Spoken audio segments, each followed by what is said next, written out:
10 চরিত্রের নারীকে আল্লাহ তাআলা ভালোবাসেন। এই 10টা চরিত্র, 10টি গুণ আমার কোনো মা বোনদের মধ্যে যদি থাকে, আমার নারী বোনদের মধ্যে যদি কোনো থাকে, মেয়েদের মধ্যে যদি থাকে, মহিলাদের মধ্যে যদি থাকে, আল্লাহ তাআলা ভালোবাসেন, আল্লাহ ভালোবাসেন, রসুল ভালোবাসেন। দুনিয়াতে তারা কখনো বিপদে পড়বে না, আল্লাহ সাহায্য করবেন। পরকালে তাদের জন্য জান্নাতের সুসংবাদ আল্লাহ তাআলা দিয়ে দিবেন। সেজন্য প্রত্যেকটা নারীদের উচিত এ 10টি গুণ অর্জন করা। এর মধ্যে প্রথম নাম্বার গুণ হচ্ছে, যে নারীর সাথে কেউ ভুল করার পরে, অর্থাৎ কোনো মা বোনদের সাথে অন্য কেউ ভুল করলো, অপরাধ করলো, কষ্ট দিল, কথায় বিভিন্ন আচার আচরণে কষ্ট দেওয়ার পরে ওই নারী কী করলো?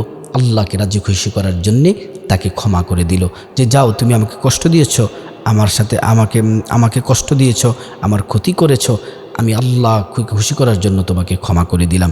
এই ক্ষমা করে দেওয়ার যে গুণটা, এটা যদি কোনো নারীর মধ্যে যদি থাকে, এই গুণটা যদি কোনো নারীর চরিত্রের সাথে যদি ফিট হয়ে যায়, আল্লাহ তাআলা সেই নারীকে পছন্দ করেন, ভালোবাসেন। রসুলও সেই উম্মতকে, নারীকে পছন্দ করেন, ভালোবাসেন।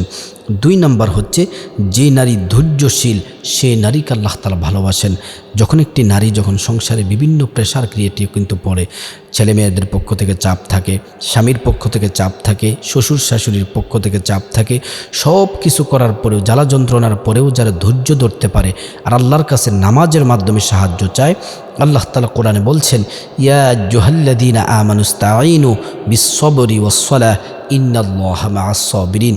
যে নারী এই ধৈর্য ধরতে পারে, যত বিপদ হোক না কেন, মুসিবতে থাকুক না কেন, ধৈর্য ধরে আল্লাহর কাছে সাহায্য চায়, এই ধৈর্য, এই চরিত্রটা যে নারীর মধ্যে থাকে, স্বয়ং আল্লাহ তাআলা সেই নারীকে পছন্দ করেন, ভালোবাসেন। নবীজিও সেই উম্মতকে শ্রেষ্ঠ বলেছেন। সুবহানাল্লাহ। 3 নাম্বার হচ্ছে, যে নারী ভুল করার পরে, অর্থাৎ গুনাহ করার পরে তওবা করে আল্লাহর কাছে কান্নাকাটি করে অনুতপ্ত হয় যে আল্লাহ, আমি গুনাহটা করে ফেলছি, না জেনে না বুঝে শয়তানের ধোকায় পড়ে গুনাহটা করে ফেলছি, আল্লাহ আমাকে ক্ষমা করে দেন। ইস্তেগফার পরে, তওবা করে, এই যে ভুল করার পরে আবার যে তওবা করে অনুতপ্ত হয়, এই গুণটা যে নারীর মধ্যে থাকে, আল্লাহ তাআলা সরাসরি ঘোষণা দিয়েছেন, ইন্নাল্লাহা ইউহিব্বুত তাওয়াবিন। এই তওবার গুণটা যে নারীর মধ্যে থাকে, পুরুষের মধ্যে থাকে, আল্লাহ তাআলা সেই তওবাকারীকে আল্লাহ তাআলা ভালোবাসেন। 4 নাম্বার হচ্ছে, যে নারী পবিত্র থাকে সব সময়, আল্লাহ তাকে ভালোবাসেন। আল্লাহ কোরআনে বলছেন, ইন্নাল্লাহা ইউহিব্বুত তাওয়াবিনা ওয়া ইউহিব্বুল মুতাতাহহিরিন।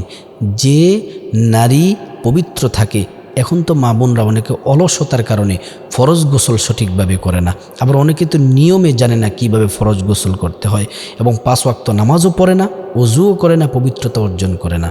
কিন্তু যদি আপনি পবিত্রতা অর্জন করেন, আপনি যদি ফরজ গোসল সঠিকভাবে করেন, দৈনিক গোসল করেন, 5 ওয়াক্ত নামাজের সময় ওযু করে নিজের শরীরটাকে যদি পবিত্র রাখেন, আল্লাহ কোরআনে সরাসরি বলছেন, ইন্নাল্লাহা ইউহিব্বুত তাওয়াবিনা ওয়া ইউহিব্বুল মুতাতাহহিরিন।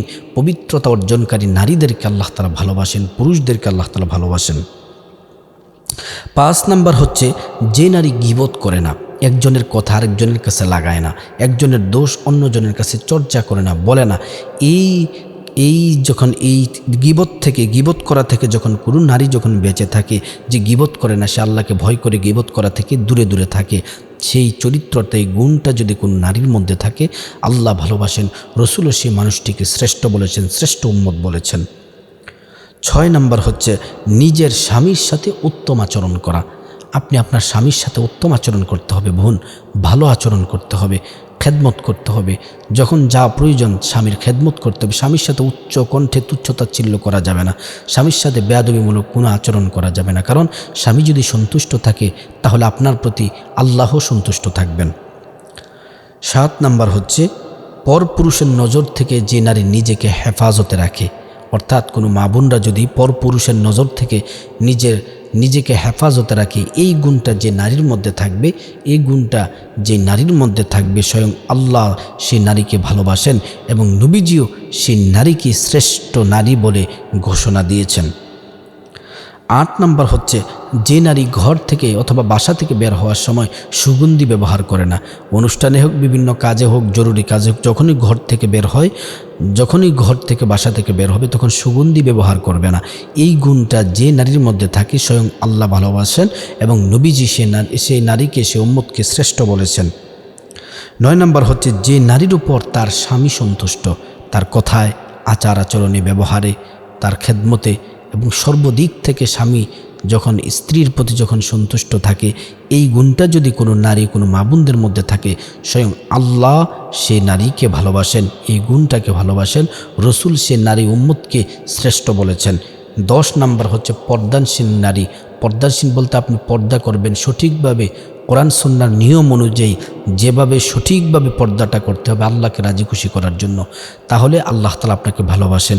তো সেজন্য এই 10টি চরিত্র যদি কোনো নারীর মধ্যে থাকে, আল্লাহ ভালোবাসেন, নবীজিও তাদেরকে ভালোবাসেন। এই জন্য প্রত্যেকটা নারী মা বোনদের উচিত এই গুণগুলা অর্জন করা।